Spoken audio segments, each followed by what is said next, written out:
Hi நண்பா, welcome back to SS unique. Thalapathy 69 பற்றி director Vijay Milton அவர்கள் ரீசன்ட் இன்டர்வியூவில் பேசியிருக்காரு. அதாவது டைரக்டர் எச் வினோத் அவர்கள் கோலிசோடா படத்தில் டைரக்டர் விஜய் மில்டன் அவர்களுக்கு உதவி இயக்குனராக ஒர்க் பண்ணியிருக்காரு. ஸோ அந்த ஒரு பாண்டிங்கில் எனக்கு எச் வினோத் அவர்களை நல்லாவே தெரியும். ஸோ தளபதி 69 படத்தை 60% கமர்ஷியல் படமாகவும் 40% ஒரு அரசியல் படமாகவும் பண்ணுவாருன்னு தான் நினைக்கிறேன். ஏன்னா எச் வினோத் அவர்களோட எல்லா படத்துலையுமே அந்த மாதிரி தான் இருக்கும். அண்ட் இது தளபதியோட கடைசி படம்ன்றதுனால ஒரு கூடுதல் ப்ரெஷரும் இருக்கும். பட் ஆனால் எச் வினோத் அவர்கள் கேரக்டர் இந்த ப்ரெஷர் எல்லாம் கண்டுக்க மாட்டாரு.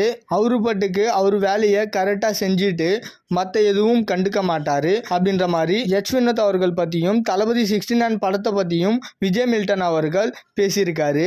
அண்ட் கிட்டத்தட்ட இவரு சொல்றதும் உண்மைதான். என்னதான் எச் வினோத் அவர்களே தளபதி 69 படம் ஒரு அரசியல் படம் இல்லைன்னு சொன்னாலும் கண்டிப்பா படத்துல ஒரு ஸ்ட்ராங்கான சமூக அக்கறை உள்ள படமாய் இருக்கும். பட் அது சதுரங்க வேட்டை தீரன் மாதிரி பயங்கரமா இருக்குமா இல்ல வலிமை துணிவு மாதிரி கொஞ்சம் சுமாரான இருக்குமான்றது வெயிட் பண்ணி தான் பார்க்கணும். அண்ட் ஆல்சோ எச் வினோத் அவர்களை நம்ம நிறைய இன்டர்வியூஸ்ல பெருசா பார்த்தது இல்லை. இந்த மாதிரி ஒரு பயங்கர ப்ரெஷரான படத்தை பண்ணுறாரு அப்படின்னும் போது இந்த மாதிரி ஒரு கேரக்டர் இருக்கிறது நல்லது தான். ஏன்னா இந்த ப்ரெஷர்லயே நிறைய டைரக்டர் படத்துல சொதப்பிடுவாங்க. ஸோ எச் வினோத் அவர்களை பொறுத்த வரைக்கும் இந்த ப்ரெஷரை அவரை எஃபெக்ட் பண்ணாது அப்படின்றது ஒரு நல்ல விஷயம் தான். ஓகே நண்பா, படத்தை எப்படி எடுத்து முடிக்கிறாருன்னு சொல்லிட்டு வெயிட் பண்ணி பார்க்கலாம். அண்ட் இந்த மாதிரி தளபதி பற்றின அப்டேட் தெரிஞ்சுக்க மறக்காம எஸ்எஸ் யூனிக் சேனலை சப்ஸ்கிரைப் பண்ணி சப்போர்ட் பண்ணுங்க. இதோட வீடியோவை முடிச்சுக்கிறேன். ஓகே, பாய்.